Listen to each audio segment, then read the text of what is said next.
welcome back to Box Football Show. Warlock is back, Warlock London. Aduh, ngerasa kayak Thierry Henry gue. Oh iya, Yes. Masuk Premier League.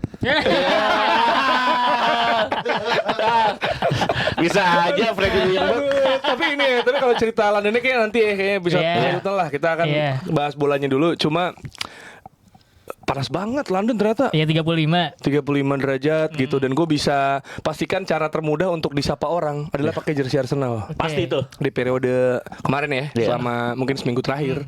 Itu lo diklaksonin orang, lo disapa, diajak tos, gila. Semuanya tuh suara kota. Semua. Itu makanya benar, itu diklaksonin gara-gara ganggu loh, minggir. Enggak. mikir lu miskin. Enggak. Enggak, emang semuanya. Jadi kalau ngepake sesuatu yang berbau Arsenal langsung come on, langsung Nah, gitu. Tiba-tiba ada kayak gitu, aneh banget. Iya, jadi bener-bener gila deh. Jadi gue bisa bilang ya, karena gue keliling kan, bener-bener sendiri gue kemana-mana. Gue bisa bilang London is blue itu bullshit. Menurut gue. London is red. Gila pulang-pulang langsung. Bukan gue yang ngomong ya. Bukan gue yang ngomong. Tapi kalau Jerry yang ngomong ini lumayan valid. Valid ya. Lumayan Lagi valid. boleh ya. Valid boleh. Berarti Tottenham it's bullshit. Ya apalagi itu. Apalagi itu. Itu gue bisa cerita lebih panjang nanti di episode selanjutnya. Cuma maksudnya kalau Tottenham gue cuma bisa bilang itu daerahnya sih yang lu tau gak, tembok retak. Nah, iya tuh. Sarang laba-laba. Terus kayak ada orang, ntar gue kasih liat Dok video, gue mau kasih liat lu ya Dok. Ini mungkin nggak bisa tayang. Jadi ada kayak gangster gitu loh. Gangster nggak pakai baju, ngerokok gitu kayak fuck you, langsung mukul-mukul gitu di stasiun bro, kejar-kejaran. GTA asli, ada videonya gue. GTA. Gue kayak ini daerah apa nih gitu kan. Terus gue ada Harry Kane kan. Wah mau foto kali gue biasa. Gue kan pakai di dalamnya Arsenal. Gue begini. You're in the wrong neighborhood. Oh mampus gue. No, I respect him. Tapi lu goblok, Jer. Tapi lu goblok ini bentar. Pokoknya London tuh red banget gitu menurut gue. Kalau Chelsea mau bilang Pride of London nggak apa-apa. Iya. Karena kan masih kebanggaan mereka menang Eropa gitu. Selagi Arsenal belum Iya. menang Eropa. Juara dunia mereka. Bener. Tapi kalau maksudnya secara populasi gitu ya, gue bisa bilang London ini seret sih. Tapi akan menjadi red lagi kalau akhir pekan nanti Arsenal meraih gelar Liga Champion. Wow. For the first time ever. For the first time ever. Tapi jangan lupa buat kalian subscribe, komen, share, hype juga episode kali ini, karena episode kali ini penuh dengan cerita-cerita Jerry yang berharap Arsenal akan juara. Ya bisa juara pastilah. Iya. Juara bertahan sama calon invincible. Final kedua berarti ya? Apa? Final kedua Arsenal di Final kedua. di UCL. Iya, yang udah dipesan sama Jens Lehmann. Jujur cocok logi final kedua rata-rata juara. Nah, yang kayak gini. Cocok. Banyak cocok logi final kedua baru City juara. City. Chelsea juara. Paris Saint-Germain final kedua baru juara. Iya. Final kedua baru juara. Nah, ini gua MU enggak. MU enggak langsung 6-6. Iya kan ada yang cocok lagi ya. Juventus final ke berapa itu juara tuh? Final ke berapa tuh juara? Juventus saya kali juara Champion 97 tuh. 96 ya kan. Siapa yang pijat topiknya? Itu 98. Itu 98. Kalah. 97 ini Moller. Iya. Sama Dortmund kalah sama Dortmund. Iya, jadi kita akan lihat nih di Budapest yang harga tiket udah nggak masuk akal jujur aja. Wow. Udah nggak masuk akal. Gue ngeliat ada apa tweet yang bilang kayak guys dijual gitu ya. Guys dijual gitu pakai bahasa Inggris. Intinya apa namanya? Gua mau nonton gue punya tiket ya. Gue punya tiket nonton Arsenal lawan Paris Saint-Germain di Budapest. Yes. Gue baru ingat gue lagi akan nikah di hari itu. Lucu sih. Terus sabar belum. Dia kasih spasi. Di spasi sama dia di bawahnya. Dia bilang kayak datangnya di Saint Angels, nama cowoknya adalah misalnya Nicholas gitu.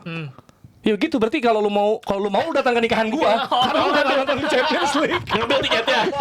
Enggak. Jadi gua tuh bentrok nonton final UCL sama nikah. Jadi Nah, dia kalau lu mau orangnya di Saint Angels. Namanya Nicholas. Namanya Nicholas. Jadi kalau lu mau lu nikah aja sama tuh cowok. Karena gua mau nonton UCL. Oh dia mau berangkat ke Budapest. Gila. Saking gilanya ya, tapi harganya mahal banget memang. Berapa Jer? Bisa 50-an 70-an. Oh, Cepet juga ada. Cepet. Ini kategori 3 mungkin. Gini, pertandingan yang pas final Piala Dunia 2022 kalau nggak salah orang beli dadakan seatnya nggak ada enak-enaknya 75 juta. Seat nggak ada enak-enaknya. Iya. Jadi lu bayangin seat yang gak enak 75, apalagi lu mau seat yang nyaman. Yes, I know. Kayak karyawan ya. Iya, Tapi emang gila sih, emang mahal banget dan maksudnya gini loh, orang tuh apalagi kalau third party ya. Kalau kita beli di third party yang Via website Gogo, website via Gogo. iya, Via yang website Gogo. website via Gogo, Live Football Ticket atau Iya. FanPass atau apapun itu, kemarin gue Budi dapet kabar, itu udah gila banget. Ibu Dibio anjing. Udah nggak ada. Dandra. Dandra. Itu orang-orang mungkin melupakan tuh sosok Ibu Dibio. Terparti ya, terparti ya. Iya. Cuma itu kayak gitu. Cuma apa namanya yang gue lihat memang ada banyak juga fans Arsenal terutama yang terjebak gitu loh. Karena kan besoknya ternyata udah parade. Yeah. Nah, jadi mereka tuh nggak dapat flight pergi. Jadi mereka ganti schedule gila lagi harganya gitu. Dan bahkan loh orang kalau third party, lu tau gak sih kalau nanti di tanggal 31 itu kan ada nobar akbar Arsenal lawan PSG itu di Emirates. Oh, Di iya. dalam Emirates. Di dalam Emirates. Iya, jadi kayak nonton gitulah. Iya, Kayak di kayak di sini GBK kan ice, biasa, ya. velodrome gitu ya. Iya, iya. Nah, itu tiketnya, ya orang yang dapat tiketnya ngejualin lagi. Anjing. Padahal yang mainnya kan bukan di Emirates. Iya. Di Frank Lucas. Kalau menurut gue itu wajar karena kan euforia maksudnya untuk pertama kali di mana optimis lo tuh tinggi banget lo bisa juara Liga Inggris di mana musim ini lo di Champions League lo invisible juga tidak terkalahkan.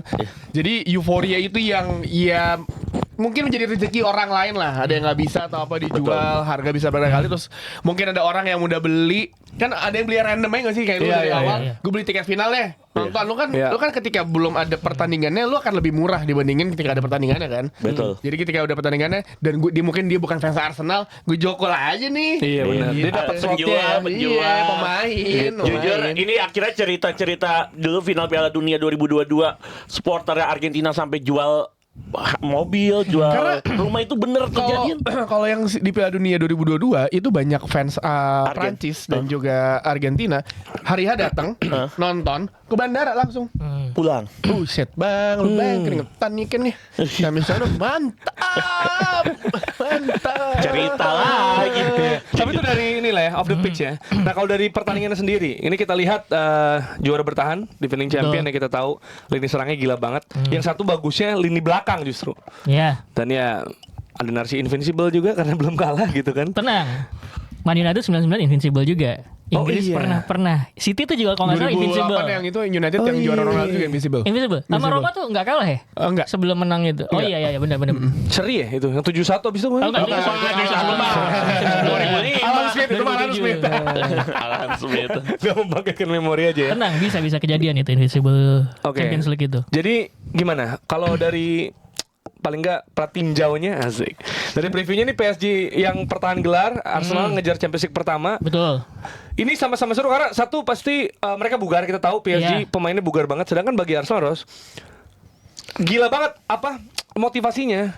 Karena kalau kemarin gagal di Premier League, mungkin bebannya gila di UCL Iya, ini supaya udah nggak botol 2 keangkat kali. nih, iya. Sekarang paling nggak bahkan kelihatan lah para pemain tuh udah lebih lepas lah sekarang. Iya, gue bicara soal mental dulu ya. Kan sesuatu yang hampir itu kan selalu bikin jadi beban ya. Ya. Ketika akhirnya pecah telur tuh akhirnya lega kan sebenarnya. Nah, kelegaan itu tuh menurut gue sesuatu yang nggak bisa digambarkan di dalam di dalam kepala lo, di dalam hati lo gitu. Karena dengan itu berarti kan lo jadi percaya diri bahwa gue bisa nih akhirnya. Betul. Gitu. Nah, itu tuh selalu kayak gitu loh di dalam setiap tahap kehidupan atau di dalam setiap kejadian di kehidupan tuh pasti begitu, nggak cuma di bola doang. Jadi menurut gua ketika membicarakan mental dari Arsenal kayak dalam konteks yang tadi lu bilang itu, menurut gua itu valid. Gitu, itu satu. Yang kedua ini menarik kalau ngomongin taktik, ngomongin permainan. Mungkin buat gua frase yang tepat buat Arsenal itu adalah the perfect enemy. Wow. Buat PSG. The perfect enemy karena gini.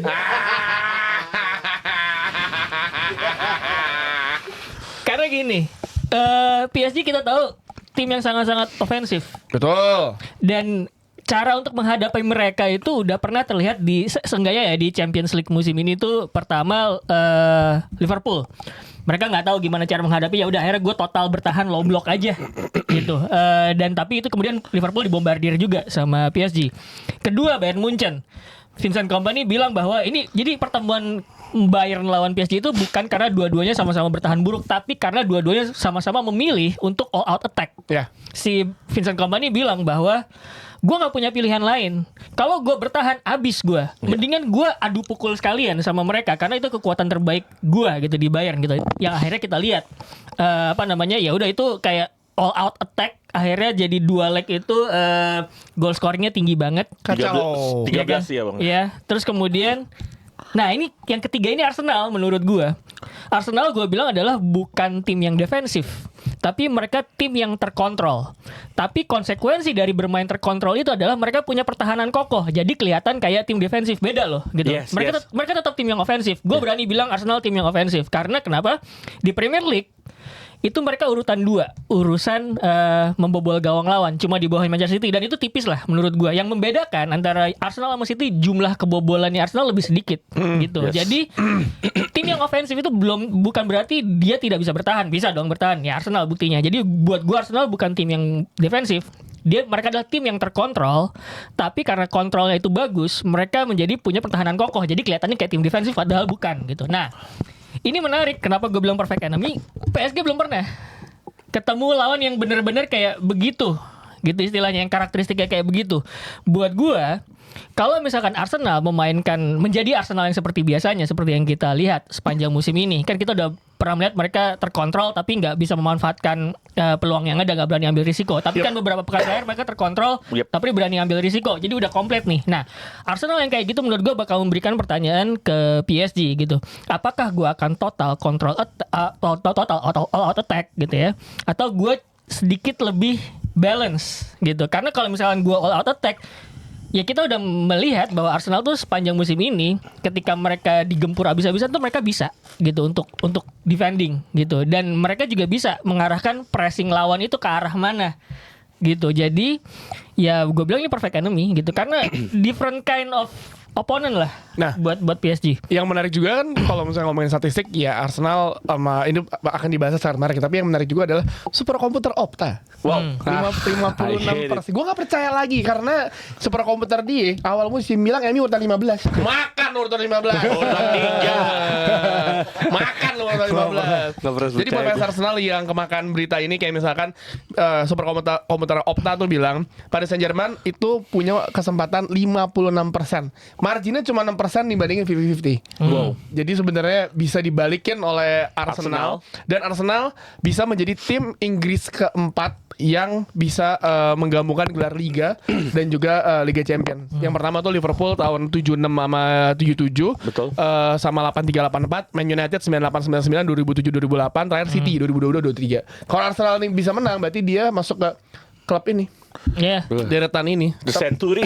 Tapi gue gini, kalau kita selalu bilang PSG adalah tim yang sangat dominan di tengah, Vitinha, Neves, terus juga Fabian Ruiz, terus juga Zaire Emery, you name it lah. Tapi satu kunci yang gue selalu bilang dari sebelum-sebelumnya adalah Declan Rice. Iya. Declan Rice mungkin iya banyak diceng-cengin orang back pass ke passing suksesnya banyak karena back pass terus. Tapi Declan Rice tuh sebenarnya kalau lo lihat secara apa ya, kasat mata gitu, dia tuh ngatur tempo. Pemain yang mungkin di Premier League musim ini nggak ada yang kayak dia. Dia tenang, ngatur tempo, balik ke belakang, ngelihat ruang, ntar tiba-tiba bisa di depan gawang. It's Declan Rice anyway. Dan ketika dia kasih tarik yang pas West Ham digeser ke kanan, berantakan di tengahnya Arsenal. Jadi kayak sebenarnya lini tengah kemungkinan besar Arsenal akan kerepotan untuk ngimbangin kecepatan umpan-umpan pendeknya Vitinha, Neves sama Fabian Ruiz ya. Akan tapi satu yang pasti lini pertahanan Arsenal tidak akan semudah itu untuk dibongkar. Iya. Dipancing lah kasarnya, gampangnya ngomongnya kayak lu pancingnya tarik kebuka masuk, nggak bisa gitu karena lawan Arsenal nyetak gol either lu pukul-pukulan bang atau gol aneh aja. Lihat di musim ini. Iya. Lu nyetak gol gawang Arsenal itu golnya masih aneh, City goalnya aneh sih waktu itu. yang bagusnya bagus banget. Iya. Atau enggak, ya lu pukul-pukulan sama backnya. Itu United 3 gol tuh, pertama gol aneh, Heeh. dapat back pass. Terus kedua lagi gol bagus banget udah. gitu. Karena kalau lu main biasa kagak bakal bisa bang ngebongkar dia. Dan Masuk akal. catatan juga musim ini PSG tidak superior di Ligue 1. Mereka hampir Betul, gagal betul. juara. Iya betul. Mereka hampir gagal juara, bahkan di 5 pertandingan terakhir mereka rekor juga nggak bagus gitu. Jadi sebenarnya kalau orang gato ya ketika pas masuk final Liga Champions, gue berpikir ini Arsenal bisa juara nih kalau gaya main-mainnya kemarin, terus lu pragmatis, sesimpel Arsenal main lucu deh pas lawan West Ham. Iya. Kayak gitu aja menurut gue dia bisa juara itu Iya. kan. Ya nggak Bib? Bisa Bisa kan? Dan gue ngeliat kemarin Arsenal sepanjang musim ini juga dari babak reguler di Liga Champions itu juga udah nunjukin itu kalau nggak salah peringkat pertama ya Jer ya. Apa itu? Arsenal Oh, di 8 game itu luar biasa, bahkan banyak yang unbeaten, tambahan lagi unbeaten. Sorry, tuh. menang semua. Menang semua ya. Beda ya itu. Tambahin kebobolan cuma 6. Kebobolan cuma 6 dari 8 game, nggak nyampe 1 gol rata-rata itu juga menunjukkan tadi. All. Oh ya. Termasuk- sampai final. Sampai final, ada penalti juga, Berarti kebobolannya 2-2-2. Shit man. Nah itu kan nunjuk. Kayaknya di langit jadi Iya. Osimhen. Itu gue bilang perkara controlling the game. Iya. Terus cuman berdampak jadi mereka pertahanannya bagus Iya gitu. kayak kalau di Itali sebenarnya kayak Catenaccio padahal nggak Catenaccio. Catenaccio, iya. Bener. Dan gue ngeliat satu hal yang luar biasa itu memang sosok Declan Rice yang bisa mengatur tempo, bisa mendribling atau memberikan distribusi bola yang sangat-sangat optimal buat Eze lah, Trossard lah, ataupun Martinelli di depan itu. Menurut gue ketika mungkin nanti Declan Rice digebukin sama Neves, sama Fabian Ruiz, ini gue udah pasti banget Enrique mau nggak mau harus ngunci Declan, tapi memang pastinya Arteta juga pasti punya Zubimendi yang bisa menjadi backupannya seorang Declan Rice. Jadi Iya, menurut iya. gue ini akan duel taktik yang sangat luar biasa, sangat disayangkan kalau kita lewatkan nih. Ini gue bahas sedikit Declan ya. Iya. Yang di yang di konten kita soal Thomas Tuchel itu ada yang komen kan. Apakah Declan Rice terus kemudian si Jude Bellingham terus Elliot Anderson, apakah ini karakternya nggak terlalu sama? Nggak ada yang kreatif di antara mereka. Gue bisa bilang Declan Rice tuh cukup kreatif musim ini karena dia kreator chances terbanyak Arsenal Nice. di Premier League. Yang Gitu. pertama siapa?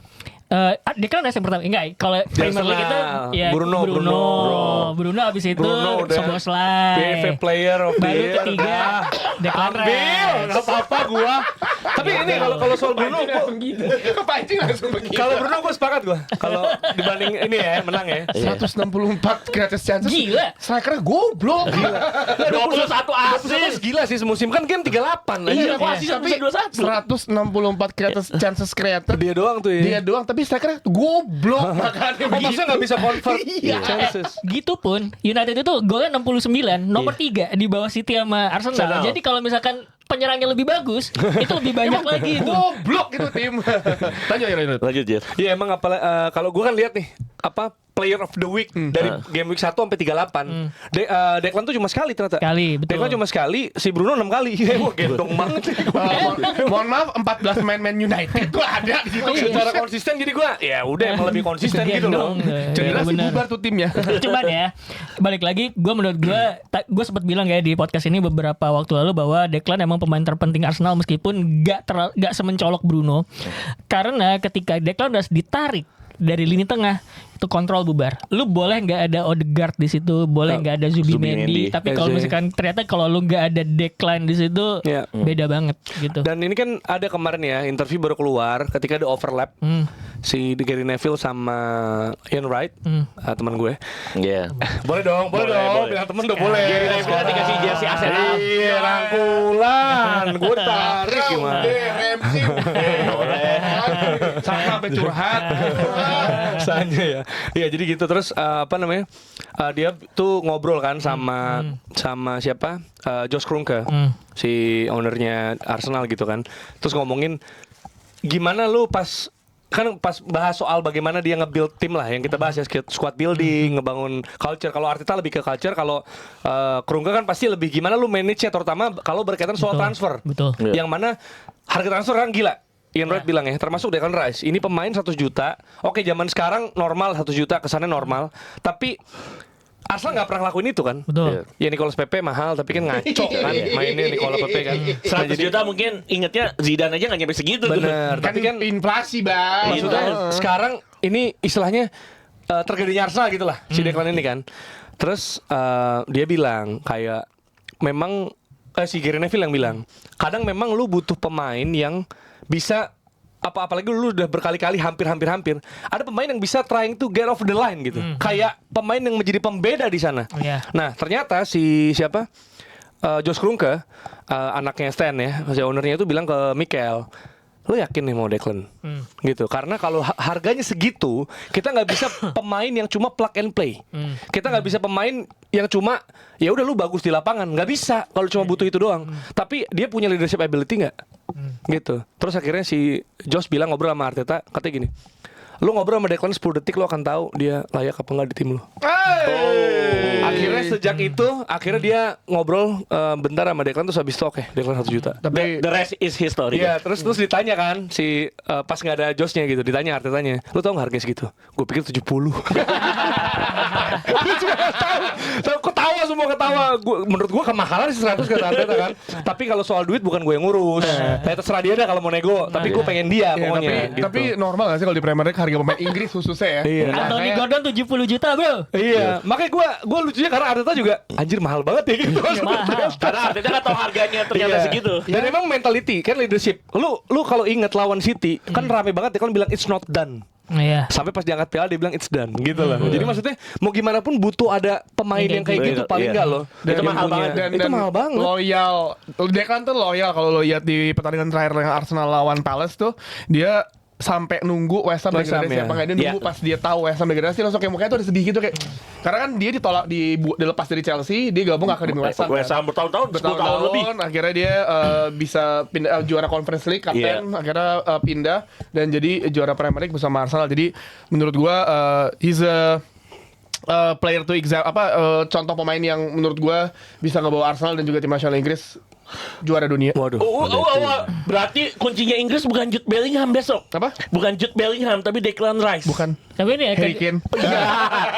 Top skor tuh 2018. Itu kan dari Arsenal ya. Iya. Kalau kita dari PSG, kalau ada sosok yang bisa jadi one to watch-nya nih, karena ya kalau kolektif kita tahu lah semua bagus. Kita ngomongin Arsenal, kita bedah satu persatu juga semua punya peran bagus. Betul. PSG juga semuanya sebenarnya berbahaya. Bahkan Paco yang paling orang nggak tahu mungkin dibanding semua William line-up Paco. itu dia konsisten banget Betul. loh. Dan di UCL bagus banget mainnya Betul. gitu loh. Specifically UCL apalagi ya. Karena mungkin di Liga kan kita udah bilang ya mainnya mereka mah kagak ada 50% dari total liga secara menit. Cuma even Savonov tuh di leg kedua lawan Bayern tuh lumayan oke loh. iya, makanya maksud gua Kualitas Bayern kayak gitu. kiper doang. Iya, maksudnya sejelek-jeleknya Savonov tuh bisa Salvador yang kamu salaman itu ya. Iya. tapi if we can mention one name Iya. untuk one to watch Gua selain Declan. Gue satu nama. Tapi mungkin dibilang edgy enggak. Tapi memang ini pemain gue udah nonton dari umur 19 tahun. Anjing keren banget lu. Marquinhos. Marquinhos. Sejak di AS Roma. Oh. Itu leadership juga. Leadershipnya Betul. gila. Dari umur 19 tahun dia jadi, jujur for your info, dia adalah salah satu pemain yang dibawa Luis Enrique ke AS Roma di umur 19 tahun. Iya. Dulu Luis Enrique pernah ngelatih AS jadi Roma. pegangan pernah. Enrique De Pegangan, Lama. Bang. Pegangan lama, pemainnya lama dari umur 19 tahun di AS Roma. Tapi dari AS Roma dia rezekinya ke PSG. Enrique akhirnya ketemu lagi sama Marquinhos. Kan Marquinhos kan sempat diduet sama Thiago Silva kan. Sama Thiago Diego Silva dia. Ya kita tahu lah bagaimana dia pasti bakal jadi center back intinya Brazil besok di Pildun Dan posturnya juga nggak setinggi sebesar William ataupun 184-an. Cuma memang untuk ukuran pemain Brazil mah nggak perlu tinggi-tinggi, yang penting jumping headnya tinggi kan. Tapi Yeah. gua satu nama ya mungkin yang lain bagus bisa cetak gol kayak Kvaratskhelia atau Ousmane Dembele, Fabian Ruiz, Vitinha. Tapi Gua gua sih Marquinhos sih yang bikin pertahanan solid, walaupun kita tahu Savonov nggak sehebat Donnarumma musim lalu atau Yeah. bahkan kiper yang dari Lille siapa bang, Caveri ya. Chevalier. Chevalier itu mungkin Savonov akan lebih nyaman dengan kehadiran Marquinhos di depan defense line-nya PSG. gua ke Farah lagi, Kvaratskhelia. Masuk akal. Itu gila. Masuk akal. Gila dia mah. 10 gol Mister- sama assist. Kayak maksudnya ya mungkin sepanjang pertandingan kayak tiba-tiba dijaga nggak bisa ngapain, jadi kayak lah di depan gawang si anjing. Tapi dan dia bisa narik pemain untuk menjaga dia 1-2 pemain, 2 bahkan 3 pemain untuk ngejaga dia, ngebuat yang lain tuh ruangnya terpisah kebuka gitu loh. Betul. Cuma yang menurut gue yang agak menarik adalah bagaimana pemain PSG itu melakukan pressing. Mesti gini, pemainnya tuh melakukan pressing semua. Kenapa? Lu lihat deh kalau misalkan PSG lagi kick off, boleh ke depan. Oh iya. Kayak American football. Semua pemainnya juga dari sayap juga ke depan. Betul. Lagi gue ingat tuh. Tapi main lawan kayak gitu bukan hal baru buat Arsenal. Di Premier League kan semua tim udah mulai ke pressing kan. Jadi tapi ya Kvara satu hal, tapi yang menurut gua satu pemain yang ya mungkin orang juga berpikir pressing dimulai dari Ousmane Dembele. Udah itu aja. Kalau Ousmane Dembele udah kagak bisa pressing, something wrong with PSG. Kan masalah dia juga kemungkinan katanya ada karena cedera kalau nggak salah. Sempat cedera jelang final. Ini menarik karena sebenarnya kedua tim ini PSG sama Arsenal ini agak cywar tapi caranya unik menurut gua. Jadi PSG kan pakai cywar dengan bilang Dembele sama Hakimi cedera. Betul. Which gua nggak percaya sama sekali. Jadi kosong. iya, jadi apalagi kalau pelatih tim lu adalah Arteta, lu nggak percaya tim news gitu, nggak percaya karena bilangnya cedera taunya main gitu. Iya. Ini nggak mungkin gitu kalau gua ya mikirnya. Kalaupun ini paling minor doang injury-nya gitu. Arsenal itu nggak ngepost foto latihan sama sekali. Jadi narasi yang lagi dibuka, lagi dirame di sosmed adalah Arsenal masih party mode. Iya. Jadi gitu. Padahal pas ditanya langsung enggak, ini kita lagi demon mode. Iya. Justru lagi latihan banget sejak Selasa gitu. Jadi Selasa waktu sono. Jadi kayak ini banget, lagi gila banget. Tapi Iyalah, belum sebenarnya kelar soalnya. Iya, karena belum kelar gitu. Tapi gimana lu tadi ngelihat? Karena kalau tadi taktiknya Tio bilang soal Savonov, bahkan pas lawan Bayern ketara ya, kelihatan banget gitu bahwa ini nendang ke arah kirinya PSG karena Bayern ke arahnya Olise supaya Olise nggak dapet space yang bisa dieksploitasi. Yang mungkin juga terjadi sama Bukayo Saka gitu. Betul. Jadi gua tuh menganggap game ini Arsenal sama PSG ini 50-50 sebenarnya kesempatannya. Karena tadi kita udah mengangkat Arsenal, meninggi-ninggikan Arsenal, sekarang kita waktunya meninggi-ninggikan PSG nih. Jelas. Layak. Karena buat gue ini 50-50. Yes, Buat gue 50-50. PSG itu punya lini tengah dengan profil yang komplit. Dengan dalam artian siapapun yang main di situ bisa berotasi posisi sesuai dengan kebutuhan fase permainan gitu. Yang gue lihat kan sebenarnya yang utama itu si João Neves sama si Vitinha gitu. Nah ini ada catatan yang dibikin Dex nih. Vitinha itu pengontrol tempo. João Neves itu bagus di pressing, duel, energi sama keterlibatan di semua fase permainan, entah kita bertahan atau kemudian ketika menyerang. Satu pemain lagi yang penting juga itu si Zaire Emery. Dia punya kekuatan fisik, progresi bola bagus sama keseimbangan. Jadi beneran tengahnya itu komplit dan lini depannya itu cair. Kita tahu tadi Dembele itu bisa pressing. Sementara Kvaratskhelia itu bagus di dribble, sepakan sama off the ball movement. Gitu. Itu yang bikin sebenarnya sinergi tengah sama belakangnya itu nih. Ini salah satu yang paling berbahaya di Eropa. Bahkan Bayern Munchen, salah satu tim paling agresif di Eropa, udah merasakan itu. Gitu. Yang gue kalah goblok. Jadi gue pikir itu kekuatannya si PSG. Cuman kalau kita bicara siapa pemain tadi kan udah dibicarain ya. Yang paling penting siapa? Kalau di Arsenal tadi kita udah bilang Declan Rice, karena kalau Declan ditarik dari lini tengah biasanya tuh hilang gitu. Karena lawan siapa yang dia jadi back kanan gitu? Lawan West Ham kan. Back kanan tuh kontrolnya hilang, dibalikin lagi ke tengah gitu. Nah, di PSG itu Vitinha. Sebenarnya kemarin tuh gue baca sama nonton beberapa analisis. Jadi ketika PSG dalam mode untuk all out attack gitu ya, mereka tuh pakai 3-1-6.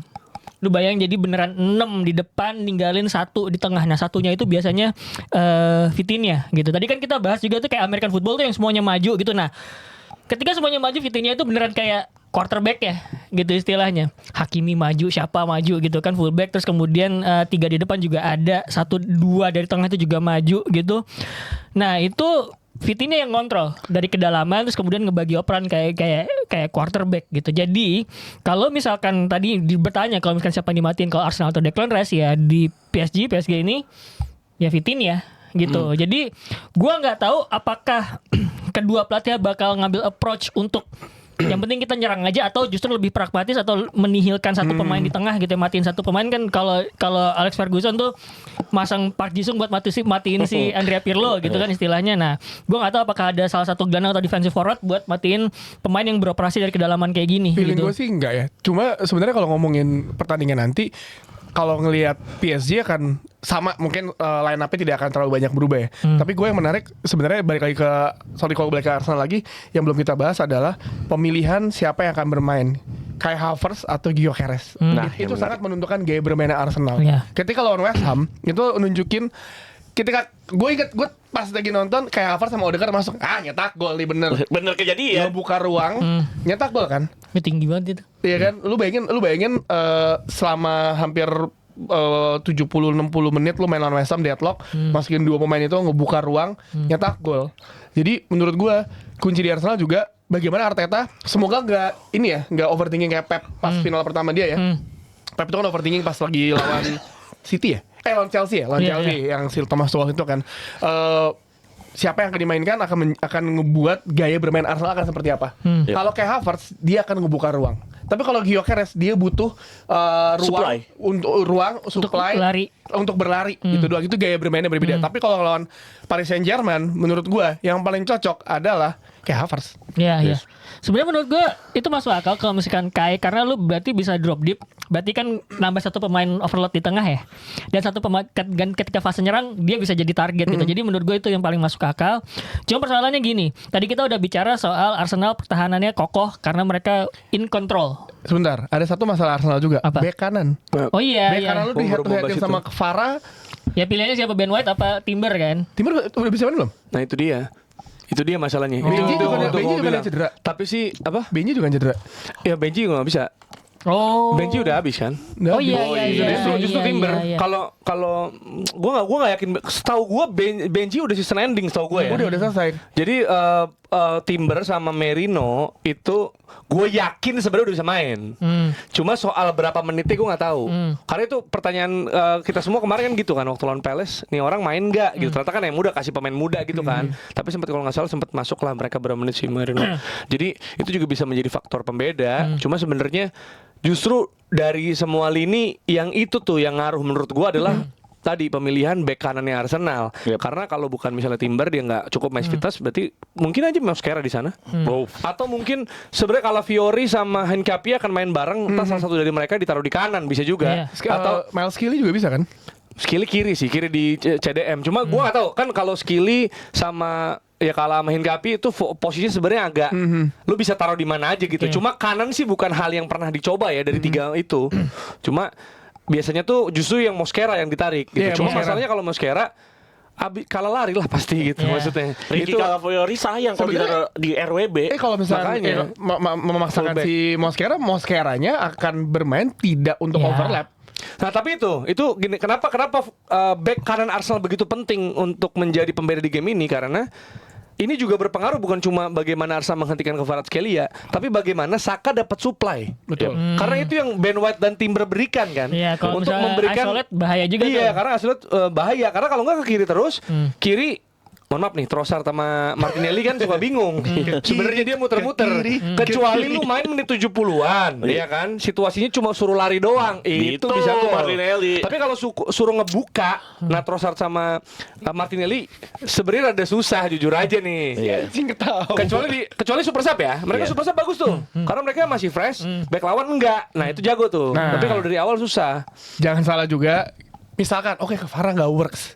Desire Due, Bradley Barcola, Lee Kang-in masuk. Nah, itu sebenarnya pemilihan di kiri juga menarik menurut gua karena Toto di double di kiri gitu kan anjing. pemilihan kiri juga menarik menurut gua karena sebenarnya kalau untuk mengawal pemain-pemain kayak gitu tipenya sebenarnya lebih Hincapie tuh. Iya. Dibanding Calafiori, dia kan lu tau lah agak ugal-ugalan brutal dia nyerang. Skelly juga kan pasti dia kemana-mana tuh. Out of position. Hincapie tuh pasti bisa step back, bisa geser ke tengah juga, rapat banget jadinya, dan itu mungkin bisa mendefend dengan baik. Karena pas lawan City di Carabao pun dia cukup solid sampai dia kartu kuning. Pas kartu kuning tuh udah takut kan mau tackle kan, pemain-pemain licin kayak gini kalau 10 pemain berat. Bahkan pesan Ian Slehman ke Raya gitu, do us a favor and please don't get the red card. Tapi iya. Ian Slehman bilang ke Raya karena dia masih kesel, itu yang ngubah gue anjing. Iya iya. Karena kalau gue tuh sampai sekarang masih percaya kalau Lehmann Nggak kartu merah. itu Arsenal juara, coy. Hampir ya. Itu Ronaldinho kena semua sama Lehmann tembakannya. Itu Almunia. definisi Thierry Henry ngegendong tim sepanjang Liga Champions. Itu kalau nggak salah ada momen Thierry Henry juga ikut bertahan terus dia juga dribble sendiri. Yang semifinal di Bernabeu standing applause, standing ovation cuy Thierry Henry. Perempat semifinal. Itu mungkin Waldo masih umur 5 tahun itu Thierry Henry ngacak Real Madrid sendiri. Nggak ada sejarahnya berarti Arsenal nggak ada ya, jangan ke situ deh. Udah terus gitu jadi ya sebenarnya kalau dari permainannya kalau gue ngeliat nih kan berapa game terakhir Arsenal tuh 1-0 doang. Iya. Lawan West Ham, bahkan lawan Burnley. Dan kita tahu set piece corner. Ya nggak apa-apa. Jadi maksudnya kalau makanya kita tahu skor final tuh jarang gede. Bisa. Gitu Kecuali ya. musim lalu ya. Kecuali musim lalu dengan pemain yang sama, lawan yang sama ya. Emang lawannya emang cemen aja sih. Ya emang musuh lu aja. Tapi kan juara dibandingin tim lu. Masa Liga Champions juga kagak lu. Selalu hate Inter ini orang. Kayak gitu. Lagi ngapalin anthem Merda ya. Tim lu Lagi ngapalin gini. Anthem tim lu Dia lagi sama Komo. tim lu satu kompetisi sama Bournemouth gitu ya kan, sama Sunderland. Udah. juara itu. Juara yang balik. UEL lah. Finalnya ketemu AC Milan. Yang juara Sunderland. Gila. Ya gitu ya. Jadi itu juga ngaruh karena bisa jadi yang akan terjadi yang kita lihat adalah ya udah defense dan Arsenal curi gol dari set piece. Mungkin harapan mereka gitu. Karena kalau adu pukul rasanya mereka bukan Bayern. Bukan. Gitu dan bisa jadi gua nggak tahu, maksudnya bisa jadi proses seperti itu. Nah, tapi itu kan fine margin ya, corner. Ingat lawan yang lo hadapin ini PSG, Ya. nggak kalah cunning, nggak kalah dalam tanda kutip licik. Karena game lawan PSG mereka menggunakan Lawan Bayern. taktik lawan Bayern, mikro taktiknya adalah ngarahin bola semuanya ke kiri ke areanya Olise. Iya. Gitu. Itu Enrique punya kerjaan Biar tuh. iya itu maksudnya main gitu loh, Iya. apa namanya cara-cara Pinter-pinter, dalam iya, gitu, iya, iya. iya, Jadi iya. sebenarnya baik Arteta sama Enrique tuh punya gitu pemikiran kayak gitu, dan menurut gua itu kenapa kemudian ini menarik gamenya. Ya perfect opponent gue setuju sih. Iya, perfect enemy sebenarnya. Perfect enemy, ya. Jadi gue pikir sih tadi gue lanjut ngomongin PSG.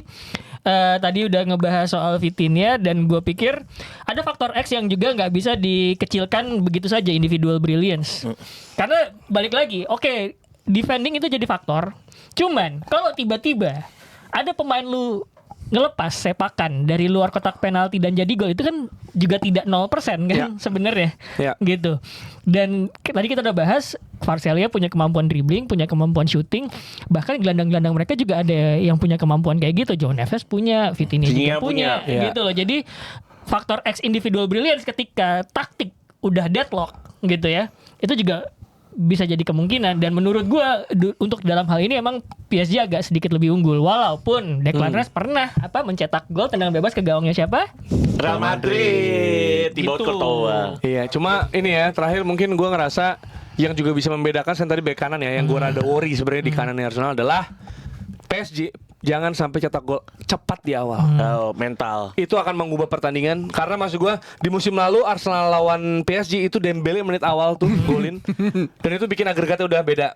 Lawan Bayern kan Bayern lagi semangat mau ngejar nih. Kemarin kan second leg juga dia gol cepet Neuer kan. tolol. Iya maksudnya tapi ngeri gak di awal tuh langsung Ngejar. press udah satu udah enak udah dia santai tuh. PSG Inter gol pertama tuh juga Itu, PSG Inter. Itu juga awal. Itu langsung 2 langsung 3 itu. Iya, Der. Iya emang yang nggak itu mah itu layak memang. Mungkin apa yang dilakukan Arteta harusnya coba nonton ulangan pertandingan Chelsea lawan PSG di final Piala Dunia antar klub deh. Gimana caranya? Atau enggak kayak Havertz disuruh nonton lagi gol lu di final. Coba deh lu ulangin lagi. Tapi nggak ada Mason Mount. Oh ada Declan Rice. Ada Declan Rice yang Nah, umpan. Itu dia. Itu yang menarik. Jadi salah Di satu chip ntar kayak Havertz. Salah satu yang bisa dipikirkan, gue belum tahu Arteta bakal pakai man to man atau zonal. Karena kalau si Chelsea itu kan pakai man to man ya Iya. di Club World Cup gitu. Jadi apapun itu, cuman menurut gue sih, gue pikir Arsenal tidak harus terlalu khawatir di tengah karena belakangan bahkan Odegaard tuh bisa main bareng sama Declan Rice kan. Ya. Gitu. Sayap itu sih sebenarnya. Kalau tiba-tiba lu di double Kvaratskhelia sama Bradley Barcola dua-dua taruh kiri gitu kayak wah anjing sih ini gitu. Pusing. Mosquera-nya ngapa gitu. Karena Dembele juga bukan CF kan Iya, aslinya iya. gitu loh. Di Jadi double satu sisi sangat gitu sih cair. agak anjing sih. Ini gitu. Sangat cair. pemain-pemain di final nih klub Inggris suka ada yang lucu ya. Dulu gue inget 2005 pas Liverpool AC Milan juga ada si Traore ya. Iya. Main di bek kiri Iya, iya. diberi terus tuh. Iya, tapi kan menang. Tapi akhirnya. menang. Tapi kan kebobolan 3 tuh Tiga, babak iya. pertama. Iya. Miracle tapi itu jadi. Iya, makanya kita coba ya, semoga nggak ada gol cepat juga Iya. terjadi. Jadi nontonnya juga seru gitu kan. Karena nanti box to box bakal bareng-bareng nih. Makan bareng-bareng ya kan di Campville ya, Kemang Village. Bisa nonton pertandingan jam 11 tapi itu nggak ada RSVP, jadi first come first serve. Betul. Jadi wah itu rebutan itu Karena- dari jam 8 itu. Karena line up-nya All Star. Box to box gua Jerry Waldo sama Koci sama Panji. Nah, Wah. Koci yang membatalkan tiket Budapest. Iya. Karena udah dibayar full. Oke, ini secara pertandingan kira-kira yang lebih diunggulkan. Nah, oke, silakan Makanya kawan-kawan. dia bilang 50-50. 50-50. Gua detail kecil akan menjadi pembeda di laga tersebut. Iya benar. Gol kayak Havertz bisa terjadi tuh pas piece. dia di final 2021 ya yang lawan City. Itu bisa kejadian. Ke Farad juga bisa lewat gol-gol yang gak masuk akal juga Iya. bisa. Menurut gue deadlock terus tiba-tiba gol dari corner atau tendangan dari kotak penalti itu bisa. Deflect. Gitu. Di Iya. break 1-0 ada nih. Gol Mateta, bola Bis. rebound lepas itu. Iya, bisa jadi. Ada Wharton Masterclass. Jangan botol. Dia mau ke Ibiza, dia bilang kayak gue mau bir sama alkohol. Gila. Jangan di botol. Kata Wharton gue Gen Z. Ya udah Tio gimana Arsenal PSG? Nggak tahu ah. Nggak tahu ya. Ya udah kita nikmatin pertandingannya. Nikmatin aja. Lu terlalu ini Nggak lu. boleh ntar dibikin judi kita dosa. Dosa jariah. Nggak boleh, nanti. nggak boleh. Pokoknya kita nonton bareng nanti jangan sampai ketinggalan dan nonton juga bareng sama kita ya. Betul. Kita bakal ada di Kemang Village. Kemang Village. Dari jam 8 malam. 21 plus ya. 21 plus. Dadah.